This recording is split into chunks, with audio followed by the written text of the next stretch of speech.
gum and Chantix. Maybe I'll go see my doctor and talk about, options because it's almost time for my quit date, right? So they're preparing to change the behavior. Action is actively involved for 6 months. Action, implement force. Okay, why don't you scratch implementing a plan for 6 months? So it should say up to 6 months. Can you change that for me? So basically, action is doing it, right? So, oh, this has been really hard.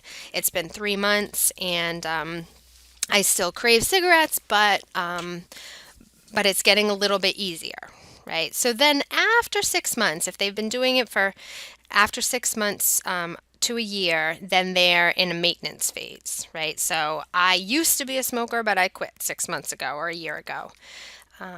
And you'll see if you Google this that there are these these times of 6 months, 12 months. There's a little bit of a range, so that's not something you need to fret about.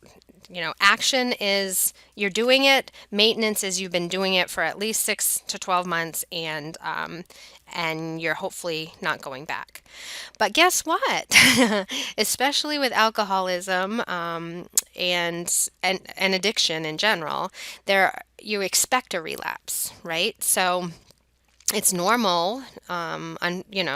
Unfortunately, we're humans, and addiction is hard to beat. So, what happens when somebody relapses? Right. So, I quit for 2 years, and then, my dog died, and I went right back to my old habits. So, how can you help somebody that relapses? Do you say, well, I guess you're done now, right? No, you support them and say that relapse is something that happens, and you don't have to stay stuck in your unhealthy behavior again. You can pick right up. Relapse doesn't have to be forever too. So, okay, so stages of behavior change. I love this. What fits into your busy schedule better? Exercising 1 hour a day or being dead for 24 hours a day? Right? So that's a little bit sarcastic, but it's a very good point. Okay, so here is I'm going to let you do this on your own. So this is practice, stages of change for nursing students. So is it pre-contemplation, contemplation, action? Okay. So then I'm not going to spend much time on these because I think they are so straightforward, and I think that you are going to notice that this mirrors the 7 dimensions of wellness. So why do we continue to keep bringing this up, right? And it's basically, oh, you already know? Great. Can you tell me? Right, so we're caring for the whole patient. It's holistic view of a patient. A patient is not just their diabetes. A patient is not just their broken leg or their, arsenic poisoning, right? Oh, it's the patient with arsenic poisoning. No, the patient has a whole body, has 7 or 8 dimensions of wellness that all play into the internal and external factors that make up health. So you are going to just read through these and make sure you feel comfortable. You took the self-assessment on these. It's the same thing. Sometimes they call them domains. Sometimes they call them dimensions of wellness.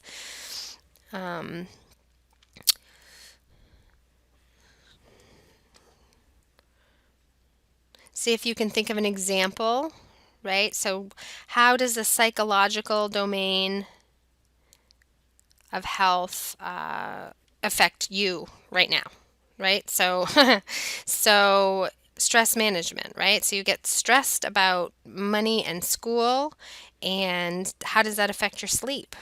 How does that affect your mood with your family and friends? If you had irritable bowel syndrome, how would that affect your bowels, right? If you get stressed, then whoa, you got to stay close to that bathroom. How do you cope with stress? Some people, smoke or drink as negative coping skills.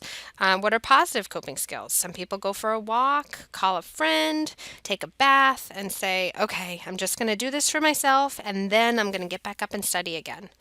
So, how does your mental health affect your physical health? Well, if you get super stressed and you're worried and not sleeping and then not making the right food choices, what does that do to our immune systems? Well, unfortunately, it weakens them, and then you end up with a cold or virus. So, sound familiar? Okay, so we are going to work on stress management and coping skills and mental health. We already are in this class, right? And deep breathing and pausing and exercising, getting outside, which is what our body needs, and eating healthy food. You read the book In Defense of Food by Michael Pollan, which talks about really pretty much the healthiest way to eat, right? So mostly plants, not too much. Eat real food. Those are some major themes. And if we do all of that, then our attitude and outlook on life miraculously improves, and you're able to meet tasks and adapt to life's challenges. So even if there's an exam coming up next week, you will say, okay, I'm going to have a good attitude and think positively and try my best and take some deep breaths, and it will be okay. Okay, whoa, there was your pep talk. Moving forward, so I'm going to let you read these. They are, there's a little paragraph in the book on each one. We have talked about them already, and you have taken your self-assessment. So it makes, they're very straightforward concepts. Intellectual, sexual, technological. Okay, so what is holistic health? What does this mean? We just discussed it. Everything is connected, right? So, are you capable of practicing holistic health now?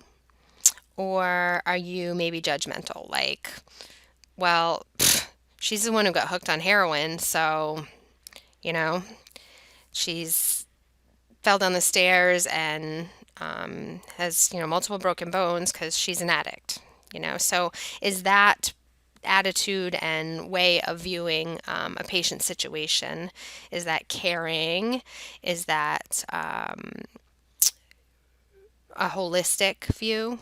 Not so much, right? So can we open our hearts and minds and view each patient as a unique whole person and know that I don't know. I always think at any point I could have made a couple bad decisions and have ended up like anybody else, right? You're in the dumps and you say, "Oh, I'll just try this once." Who knows? You could end up in anyone else's shoes. So no judgment. Okay. So we also can move right past this slide because what did you see? So these are health promotion roles. They are mirroring our nursing roles, right? So we know that as a nurse, we can, there's many, many different roles of nursing. As a health promotion nurse, if that were to be your specialty area, then you can see how many different roles you can have. And is there examples? Can you think of examples of all of those? So, what is a health promotion plan of care? You know that because you read page 60 through 65.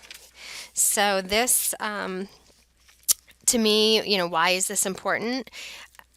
A health promotion plan of care looks a lot like a nursing plan of care.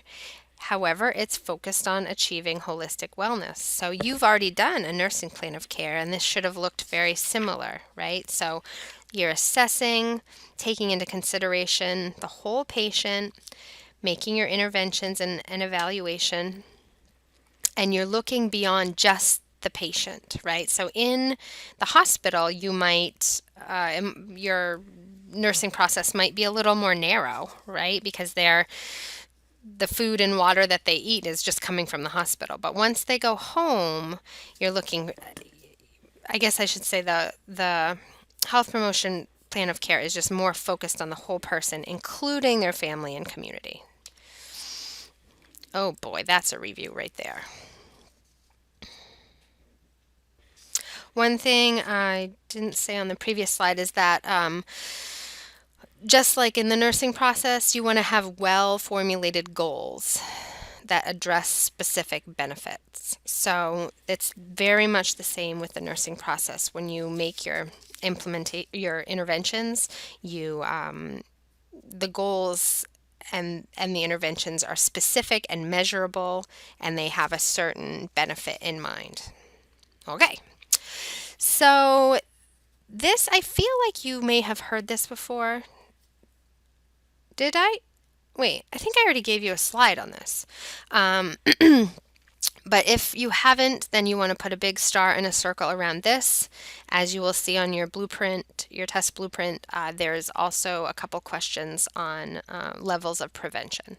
So it's very straightforward again, but you kind of have to memorize it. And then, the question will be, this is not, it'd be harder than this, but something easy like, it's students are giving are giving flu vaccines to the elderly at a local nursing home. This is an example of tertiary prevention, secondary prevention, or primary prevention. What's the answer? It's primary prevention.